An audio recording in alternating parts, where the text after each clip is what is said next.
Alors, bonsoir tout le monde. Bienvenue à la reprise de la séance budgétaire du 25 janvier, en fait d'hier. Donc, on est aujourd'hui le 26 janvier, il est 19 h.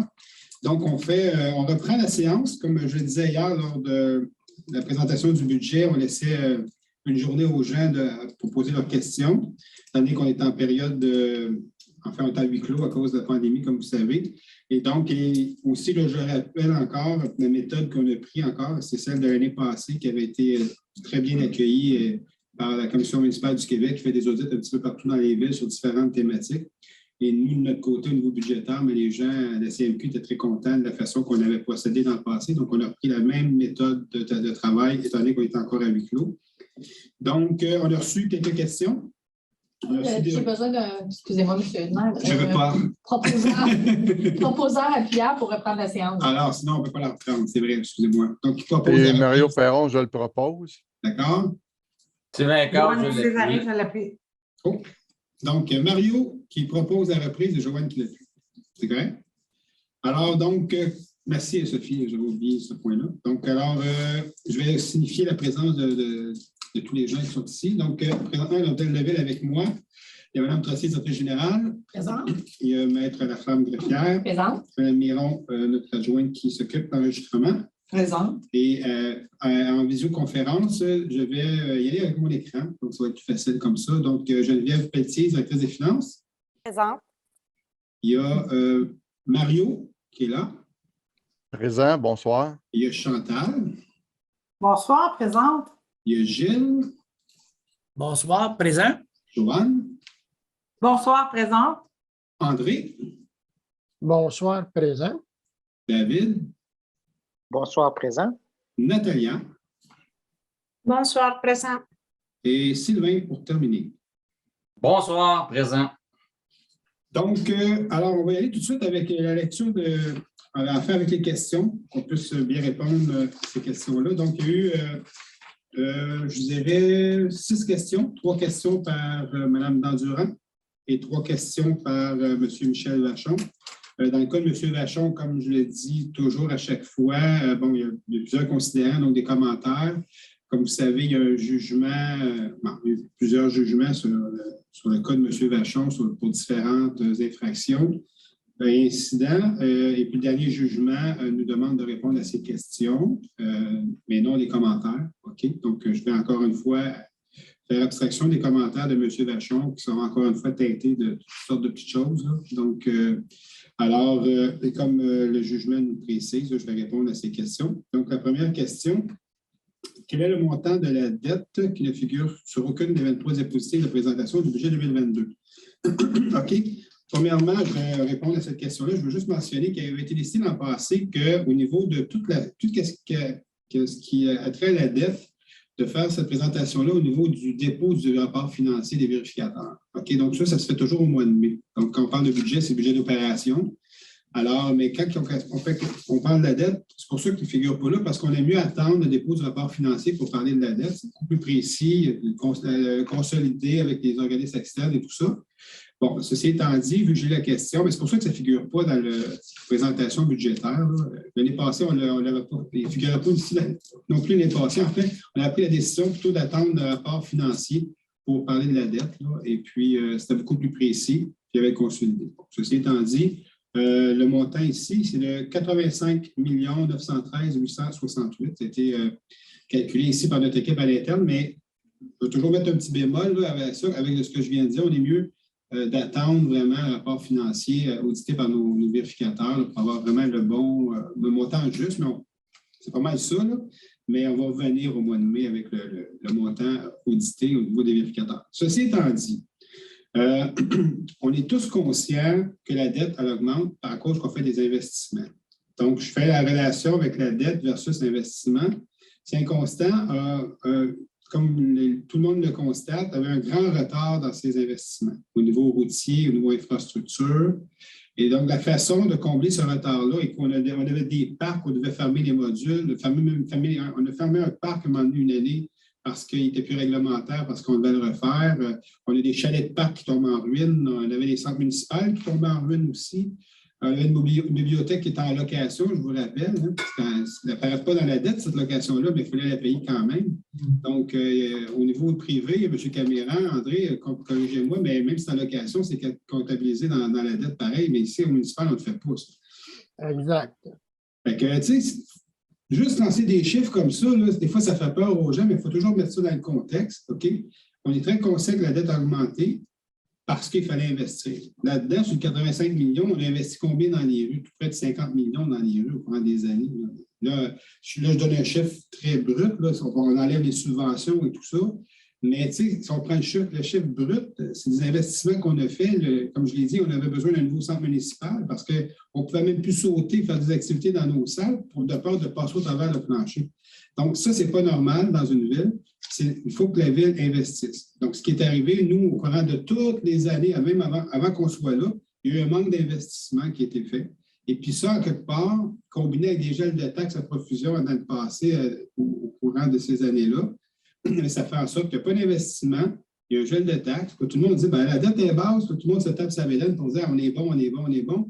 Mais en fait, on n'est pas bon quand on fait ça parce qu'on prive la ville d'un investissement à chaque année qui devrait être fait. Puis à un moment donné, là, qu'est-ce qui arrive quand tu arrives au bout de l'élastique, mais ça pète tout ça. Ça veut dire qu'il faut investir massivement pour rattraper ce retard-là, pour remettre la ville sur les rails comme il faut. Et puis, c'est ce qui a été fait au niveau de la ville de Saint-Constant. Donc, c'est ce qui explique ce montant-là. Donc, de toute façon, les bâtiments, vous les voyez. Bon, il y en a qui vont dire, la piscine, ce n'est pas nécessaire. La piscine, c'est un grand, grand besoin. Et puis moi, je fais longtemps que je suis ici à Saint-Constant, comme vous savez. Là. Depuis 1987, on a même parlé hier, Mario, quand je t'ai fait un petit clin d'œil sur la piscine. Depuis 1987, on parle de piscine ici à Saint-Constant. Donc, si ce n'est pas un besoin, là, je ne sais pas ce que c'est. Puis aller voir la piscine, comment elle est utilisée, comment elle est appréciée. Donc, oui, ça fait partie de la dette, la piscine. Mais je voulais juste vous dire, hein, on va en parler un petit peu plus bas. La piscine, c'est un investissement de 13,8 millions. On a une subvention de 8,3 millions pour un net là-dessus de 5,5 millions. C'est que là, on a une piscine qui est à peu près évaluée à 16 millions de dollars d'actifs pour un règlement d'emprunt pour une dette de 5,5 millions. C'est quand même pas si mal là, comme investissement pour l'actif qu'on a, comment il est apprécié des citoyens, comment il est utilisé. Donc, que je voudrais juste apporter encore une fois un bémol. Faites attention. Comme ça, la dette a augmenté. On sait très bien, la dette a augmenté. Elle n'a pas augmenté pour payer de l'épicerie, pour payer les opérations, elle a augmenté pour payer des investissements dont la ville avait besoin de faire. Puis il y en a d'autres qui s'en viennent parce que nos chalets de parcs, nos parcs sont à refaire parce qu'il n'y a pas eu d'investissement pendant tellement d'années dans nos parcs. Il faut prendre le retard de ces investissements-là. C'est ce qui arrive présentement. Okay, donc, je veux juste spécifier ces quelques mots-là. Je ne sais pas si, cher membre du conseil, si vous avez des choses à ajouter sur ce que je viens de dire. Non? Geneviève, c'est correct aussi pour toi? OK. Alors, je sais que Mme Dandurand, elle a posé une question là-dessus, donc je ne vais pas répéter tantôt parce que je vais l'avoir déjà dit à ce niveau-là, mais je voulais vraiment préciser tout ce que je viens de dire. Il y a eu une autre question de M. Vachon qui concernait les ristournes et redevances qu'on reçoit de Recycle Québec concernant notre performance au niveau du recyclage et du tonnage des ordures. À chaque année, les villes reçoivent des ristournes et redevances quand ils sont performants. Donc là, on est performant en recyclage et moins d'ordures ménagères qu'on envoie aussi d'enfouissement, mais on a un plus grand chèque de ristourne.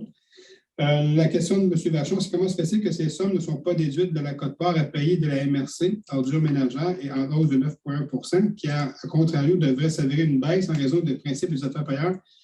Et là, il y a un petit commentaire, si cher au maire Jean-Claude Boyer. Donc, un petit commentaire qui n'était pas nécessaire, mais bon, alors j'ai quand même lu pareil.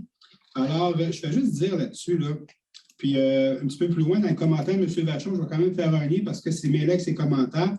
Lui, il dit pourquoi qu'on n'a pas cette ristourne-là déduit de nos taxes à ce moment-là. En fait, c'est assez simple, cette ristourne-là, elle sert à quoi, en fait? Elle sert à ce qu'on soit encore plus performant. C'est-à-dire qu'elle est réinvestie dans nos actions de développement durable. Okay? Et une de ces actions-là, mais c'est notre écocentre. Donc, ces ristournes-là et ces redevances-là sont réinvesties dans notre écocentre qui nous coûte plusieurs centaines de milliers de dollars par année pour être encore meilleur. Donc, c'est simple, ça arrive d'un côté puis c'est réinvesti de l'autre. Donc, et puis ça, on déduisait les fameuses lignes matières résiduelles avec ce montant-là, mais il faudrait combler ailleurs ce montant-là pour pouvoir réinvestir dans le plan de développement durable. Donc, ce qu'on fait finalement, et dans l'éco-centre, ce qu'on fait, c'est que cet argent-là, c'est vraiment du recyclage. On le prend, puis on le réinvestit dans notre éco-centre pour être encore plus performant. Quand on parle de réinvestir dans notre éco-centre, ça nous coûte de l'argent opérer un éco-centre. Je pense qu'on a un contrat, Geneviève, d'à peu près de tout près de 450 000 pour les conteneurs, à peu près pour vider nos choses. Donc, c'est juste ça, à part la main-d'œuvre et tout ça. Les résultats, les redevances, c'est déjà pris pour faire ces choses. Donc, c'est un peu ça ce que je voulais dire à ce niveau-là. Est-ce qu'il y a d'autres choses à rajouter, Geneviève? Non, c'est bon? Comme vous avez dit, là, dans le fond, si on diminuait le tarif, il faudrait monter la taxe foncière. Exactement. Parce qu'il faut avoir de l'argent pour payer notre éco-centre. Mais là, en fait, la logique, c'est de prendre cet argent-là qui revient de SIC Québec, qui a rapport au recyclage, pour le réinvestir dans notre éco-centre à Saint-Constant. C'est un peu ça. Donc, c'est aussi simple que ça. Alors, et la dernière question, c'est au niveau du complexe aquatique. Donc, plusieurs commentaires là, concernant le complexe aquatique.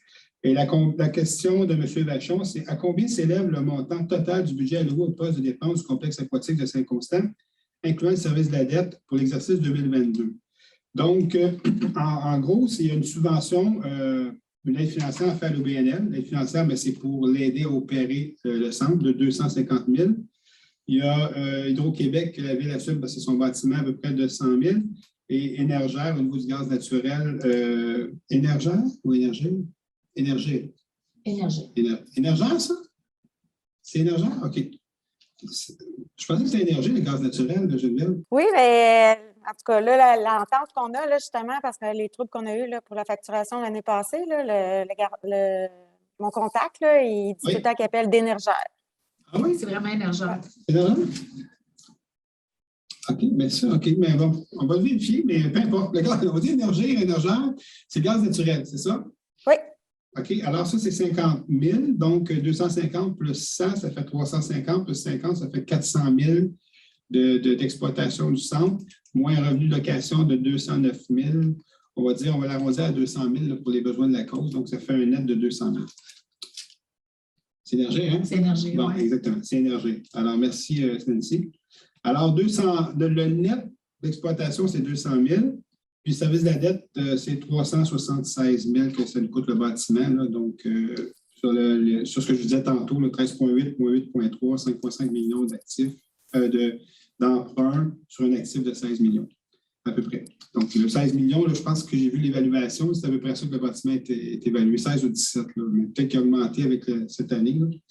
Alors, ça, c'était pour les 3 questions de M. Vachon. Est-ce qu'il y a d'autres choses à ajouter, Geneviève? Est-ce que c'est correct ce que j'ai répondu? C'est complet. Oui. Parfait, merci. Si vous avez des choses à rajouter aussi, ne vous gênez pas. Donc, les autres questions, c'est Mme Dandurand. Donc, la première question, Mme Dandurand, c'est le coût d'administration générale augmente de 8,12 %. Je trouve que c'est beaucoup. Est-ce qu'on peut avoir plus d'explications? Donc, les explications de ce poste-là, c'est une provision de 2 pour les salaires. Donc, on parle de 273 000. Donc, on parle parce que la nouvelle convention collective est échue le 31 décembre. Donc, on va négocier une nouvelle convention dans les prochaines semaines au niveau des cols bleus, des cols blancs et le recueil des cadres aussi qui était dû le 31 décembre. Tout terminé le 31 décembre 2021. Donc, tout ça va être à négocier. Donc, on a pris une provision de 2 % sur les salaires. Les honoraires professionnels pour notre nouveau rôle, n'oubliez pas, notre nouveau rôle, nous, c'est l'année prochaine. Donc, ils vont commencer le travail en 2022. Et puis, tout ce beau monde-là, la firme, en fait, externe pour laquelle on a donné le contrat il y a quelques années, c'est 244 000. C'est bien ça, ce que j'ai ici. 244. Oui, c'est en plus de ce qu'on paye d'habitude là, en mutation. Là. En plus, c'est ça? Okay. Oui. Et on a eu des investissements au niveau d'infrastructures informatiques qu'on ajoute aussi au niveau du poste d'administration de 127 000. Et puis, nos assurances sont augmentées de 90 000. Donc, ça explique un peu l'écart qu'on remarque dans ce poste d'administration-là. Et donc, Mme Dandurand me parle, le coût du service de la dette a augmenté. Donc, pour ça, c'est important de connaître la dette totale. Donc, je l'ai expliqué tantôt en répondant à M. Vachon. Et puis, c'est quoi les investissements? Bon, je l'ai mentionné tantôt, centre municipal, bibliothèque, complexe aquatique. Et une grosse partie, ce sont les rues. Les rues, ça coûte quand même cher, mais nos rues étaient à l'abandon depuis trop d'années. Donc, on a donné un coup de barre dans les rues et on continue à le faire pour pouvoir mettre nos rues à niveau. Entre autres, la fermeture des fossés, comme vous savez. Donc, mais tout ça, il y a des subventions là-dedans. Il y a aussi le secteur qui paye une partie à ce niveau-là. Donc, si on veut faire un exercice plus pointu, mais il faut vraiment expliquer ça. Qu'est-ce qui appartient au secteur, qu'est-ce qui appartient à l'ensemble? Et ça, on ne l'a pas fait à ce niveau-là. On donne le total. Ensuite de ça, donc, j'ai répondu à ces deux questions-là. Là, je veux juste faire attention parce qu'il y a des commentaires à travers tout ça. Je vais juste concentrer sur les questions. Oui, le gouvernement du Québec a distribué 800 millions à l'ensemble des villes pour aider à cette année de COVID. Combien c'est constant nous avons eu? Là, ça fait la raison pour beaucoup de villes de ne pas augmenter les taxes. Est-ce que ça fait partie des autres revenus? Qui d'ailleurs est de 11,5 %. Il me semble qu'on devrait expliquer un peu plus les autres revenus. Bon, premièrement, au niveau du 800 millions que le gouvernement a distribué, ce n'est pas en 2021 ni en 2022, mais c'est en 2020 que le gouvernement a distribué son 800 millions à l'ensemble des villes du Québec pour aider à cause de la COVID. Et puis ça, c'était comptabilisé en 2020. Donc, et puis, les taxes qui ont été gelées un peu partout à travers la province de Québec, ce n'est pas en 2022, c'est en 2021, à cause justement de la pandémie, à cause justement du montant que le gouvernement a donné à toutes les villes de la province de Québec. En 2022, moi, ce que je remarque, c'est que les gens, la majeure partie des villes ont eu des augmentations là, de taxes là, qui varient de 1,7 à 2, à 2,5, à 2,7, à 3, à 3,4, 3,7, même à 8. André, tu me disais à 8 à Saint-Lambert. Donc, je voulais juste préciser, ce n'est pas en 2022 qu'il y a eu des gels de taxes. Et puis, Saint-Constant ne fait pas exception à la règle. On n'a pas gelé les taxes cette année.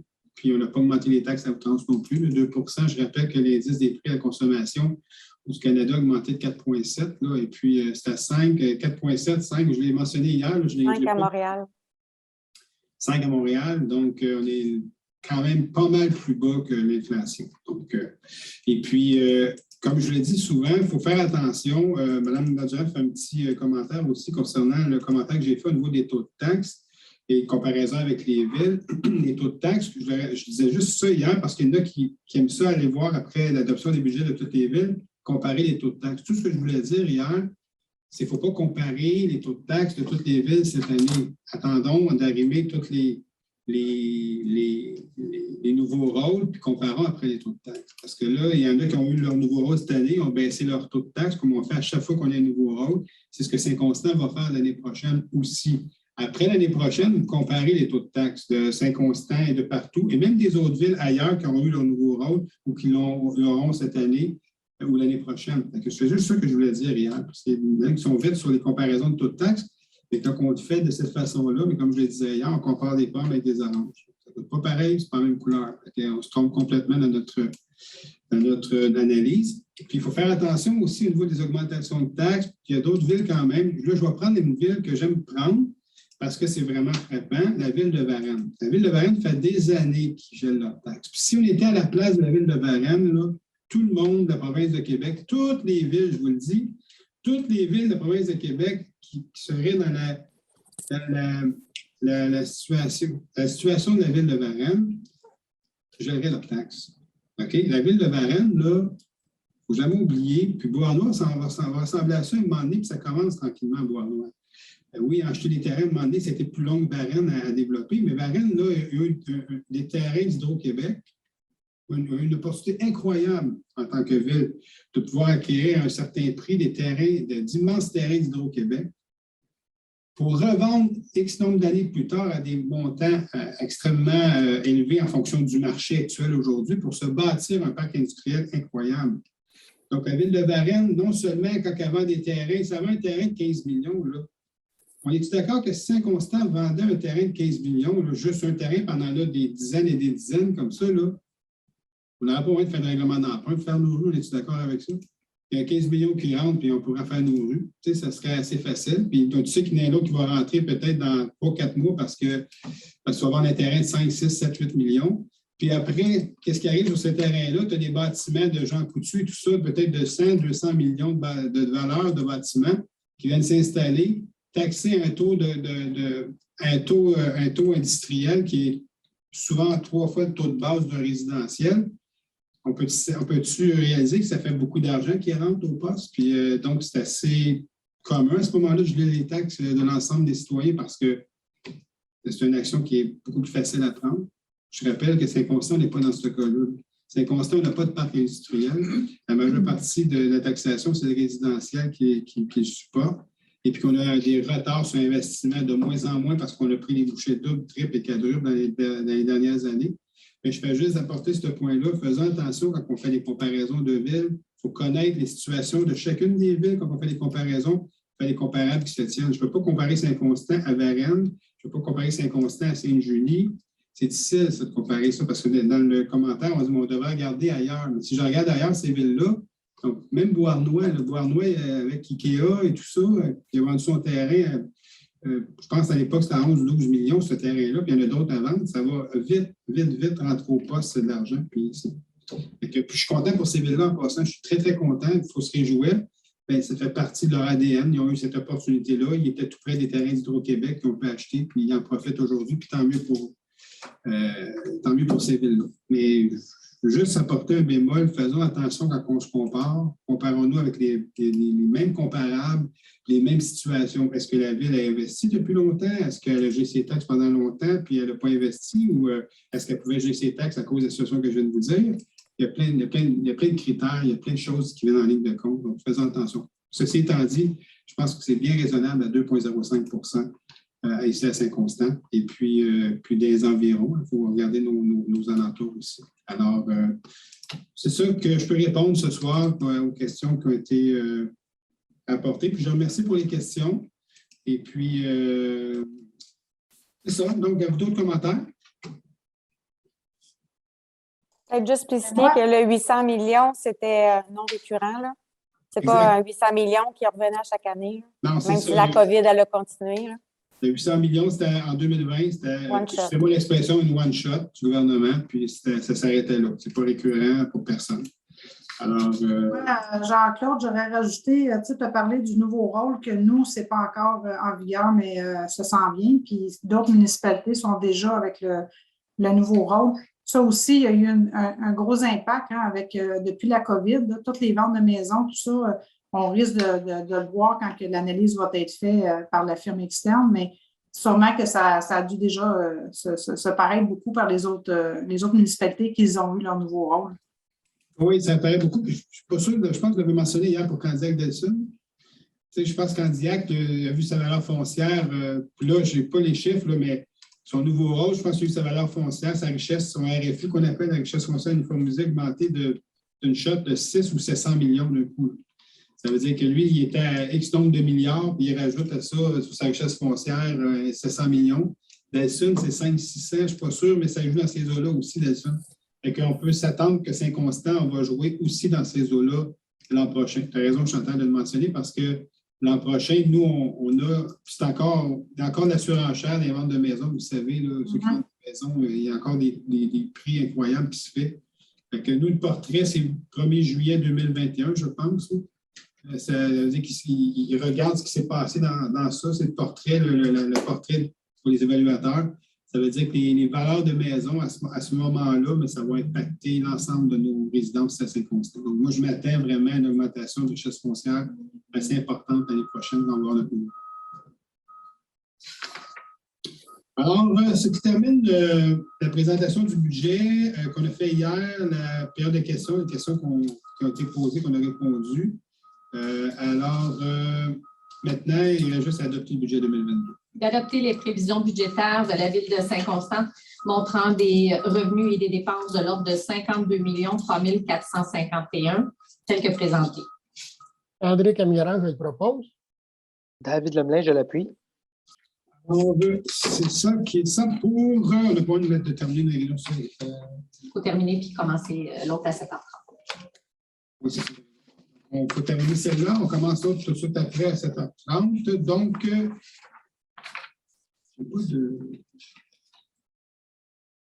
C'est quoi qui propose la. Je ne sais plus. Non? Ça termine comme ça? Oui. Donc, on termine la réunion. Vu que c'est extraordinaire, il n'y a pas de. C'est ça. Habituellement, c'est parce qu'on termine avec la période. Oui, c'est ça. On termine avec. OK, parfait. Je suis toujours un peu mêlé avec ça. On va finir par y arriver. Après 8 ans, je devrais y arriver. Alors, donc, cette réunion-là est terminée.